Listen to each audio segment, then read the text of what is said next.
Hello students, मी Prathamesh sir. आपण आज VGK original या चॅनलवर आणि आज आपण इंग्लिश 10th इंग्लिश मीडियमची इंग्लिशची जी कविता आहे where the mind is without fear, या कविता जी रवींद्रनाथ टागोर यांनी लिहिलेली आहे त्या कवितेचा आज आपण अप्रिसिएशन पाहणार आहोत. ओके, ठीक आहे, चला चालू करूया आपण.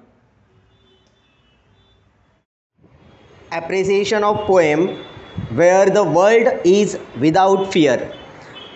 The poem where the world is without fear is by Rabindranath Tagore. म्हणजे where the mind is without fear ही जी कविता आहे ती रवींद्रनाथ टागोर यांनी लिहिलेली आहे. The poem is written in free verse without any rhyme scheme or consistent meter. म्हणजे या कविता फ्री वर्ड्समध्ये लिहिलेली आहे. म्हणजे यामध्ये राईम स्कीम नाही आहे, म्हणजे रायमिंग वर्ड्स पण नाही आहे आणि त्याच्यामध्ये कन्सिस्टंट मीटर नाही आहे. म्हणजे त्या लाईनमध्ये कुठेच यमक नाही आहे, कन्सिस्टंट नाही आहे. There are many figures of speech, example repetition, metaphor, alliteration etcetera. म्हणजे त्यांनी सांगितलं इकडे की फिगर ऑफ स्पीच म्हणजे भाषेचे अलंकार इकडे बरेच आहेत, मेनी फिगर ऑफ स्पीच, आणि त्याचे एक्झाम्पल दिलेत. रिपिटेशन आहे, मेटाफोर आहे, ॲलिटरेशन आहे, एक्सेट्रा म्हटलं त्यांनी.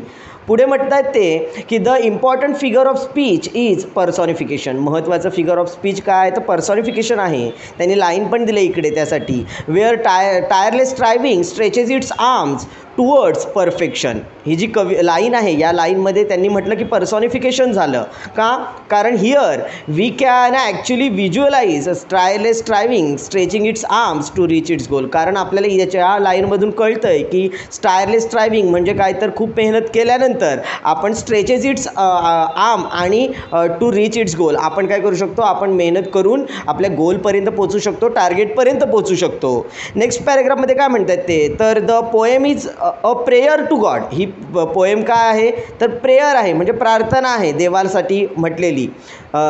पुढे Tagore addresses God as my father. Tagore काय म्हणतात तर गॉडला आपले फादर म्हणतात आणि ask him to awaken his country. आणि आपल्या कंट्रीला अवेक करायला देवाला सांगतायत. अवेक करणे म्हणजे जागं करणे. देवाला सांगतायत की जागं करा माझ्या कंट्रीला.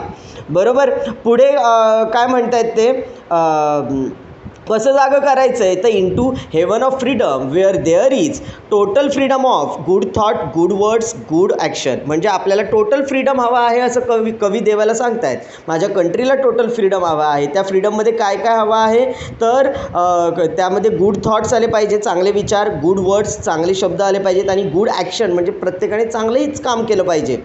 नेक्स्ट म्हणतात ते की he wishes for a country where people would be free from fear.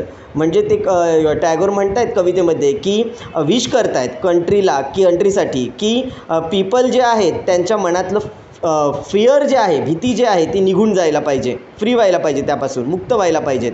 Wear knowledge would be free to all individuals and people from all caste and religions would be united. त्यांनी काय म्हटले पुढे तर सगळ्या caste, religion किंवा सगळ्या प्रकारच्या लोकांसाठी, सगळ्या इंडिव्हिज्युअलसाठी, म्हणजे महिला असतील, पुरुष असतील, सगळ्यांसाठीच नॉलेज कसं असलं पाहिजे तर फ्री असलं पाहिजे. आणि people from all caste and religions म्हणजे सगळ्या जाती धर्मांचे जे कोणी पीपल आहेत, लोक आहेत, ते काय कसे असले पाहिजेत युनायटेड म्हणजे एकत्रित असले पाहिजेत. अशी ही आपली ॲप्रिसिएशन आहे. ठीक आहे.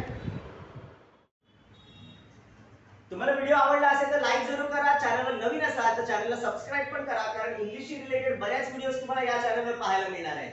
थँक्यू.